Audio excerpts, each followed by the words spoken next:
joined today by Fergus Kiley, Managing Director and CEO of Mount Hope Mining, which is developing and advancing a portfolio of high-grade copper and gold assets in the Cobar Basin region of New South Wales.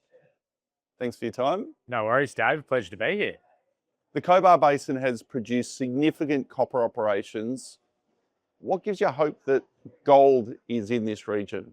Yeah, look, that's a good question, Dave. So despite the fact that Cobar has been a prolific base metal production district for Australia for many, many years, decades, even centuries, there have been some significant, although a little bit under the radar, gold deposits within the basin. I guess the largest and most premier of the system would be Aurelia's Peak gold mines.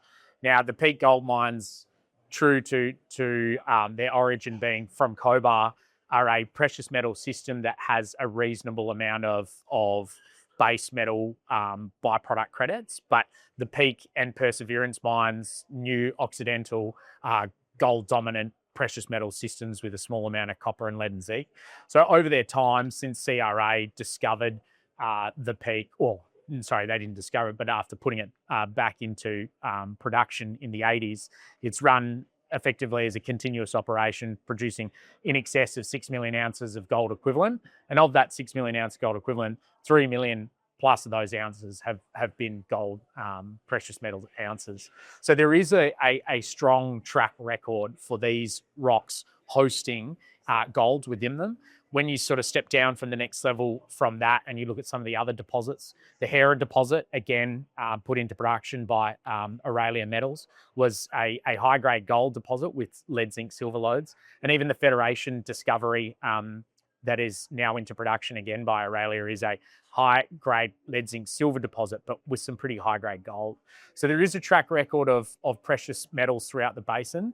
It's generally dominated by precious metals with some byproduct base metal credits, but that's what gives us the confidence to go looking for that particular model, and certainly one that we've recognised that is maybe a little bit overlooked in the basin. And so with that comes opportunity, bringing a new idea to a mature basin. You recently completed a phase 2 drill program, which clearly followed up from phase 1 at Mount Solitary. Some exceptional grades. What did it tell you about the system and how do you plan to unlock it? Yeah, it certainly did. Mount Solitary is blessed with some pretty high grade. We drilled in phase 2, our headline drill hole was 6 metres at 18 grams. Our phase 1 drill hole was 19 metres at 4.5 grams. And some of the historic drilling, goes 66 metres at 2.5 grams, for example. So Mount Solitary is really shaping up as a deposit that has some very high grade and some relatively long widths of solid mineralisation. And that really gives us a strong platform to keep exploring that system. Really what we did is we came to it with a different structural model. We unpacked the previous exploration work, the drilling and the modelling that had been done in the late 90s and early 2000s, which was done effectively on paper. We digitised a lot of that, pulled the deposit apart and then put it back together. And we saw that there was an opportunity, an opening, if you will, to expand to the northwest and northerly direction and southeast and southerly direction.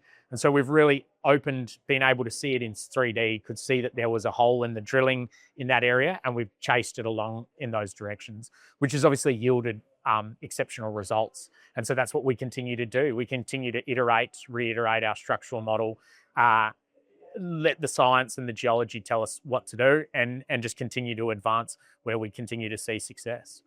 You've previously indicated that Mount Solitary sits on what you believe is a 7 to 8 kilometre gold trend that really is looking to link a whole lot of prospects together. How do you unlock that, and how important is that trend theory to the thesis here? Yeah, it's important in the sense that it provides the company a really strong asset to leverage from an exploration perspective, but it's not so important to our story that exploration success is our be all and end all. we have Mount Solitary at the northern bookend of that 7.5 kilometre trend, and we have Mount Solar at the south, with two other prospects in the middle being Powerline Hill and Little Mount Solitary. Interestingly, we can see that there's a major north-south structure that has been missed in the Geological Services mapping database. And we think that's been missing because we've got some very large sort of intrusive, large high magnetic bodies that are potentially intrusions or basement upwell blocks sitting underneath. And that blows out the mag, which is what you usually do to map structure. But what we think is we've got a major north-south fault, which we call the MS2 Corridor. And that is sitting on top of these big intrusions. So that's a great heat source to plumb hot fluids through that basin. Everywhere where we've got an intersecting northwest fault, we have these silicified hills forming, which is Mount Solitary, Little Mount Solitary, Powerline Hill, and Mount Solar, sort of occurring harmonically every kilometre or so down the basin. And because they're hills, the old timers have walked across them. There's been historic workings in some of them, in Mount Solitary's case. And so someone's put a drill hole in them. And interestingly, we have a drill hole with a bit of gold and base metals, or gold and bismuth, or gold and base metal association. And that really looks and feels to us like what the Peak gold mines would look and feel if, in the 1980s, before CRA started really doing exploration there. So that's what gives us the confidence. We're really just taking the upgraded knowledge base around Cobar, which has been built over the last couple of decades of solid exploration and production growth by these high quality companies that have been exploring and mining. And we're applying that new system to a part of the basin that just hasn't seen that exploration. And the early vectors and early indicators, what you would hope to see if you went looking for that system in the northern part of Cobar, that's sort of what we're seeing in the south. So that's what gives us the confidence to keep pressing on with that. Moving across to your copper asset, Blue Healer, you've got an EM target that appears to sit on the same trend as the Mount Hope mine. How drill ready is this project, and when do you expect to start unlocking the news that could come from this? Yeah, so Blue Healer is part of a series of targets that we sit along what's called the Sugarloaf Fault, which is the fault that bounds our western margin of tenements. That's the fault, of course, that controls the Mount Hope copper mine, the Comet and Great Central copper mines, which were historic producers in our sub-basin back in the day.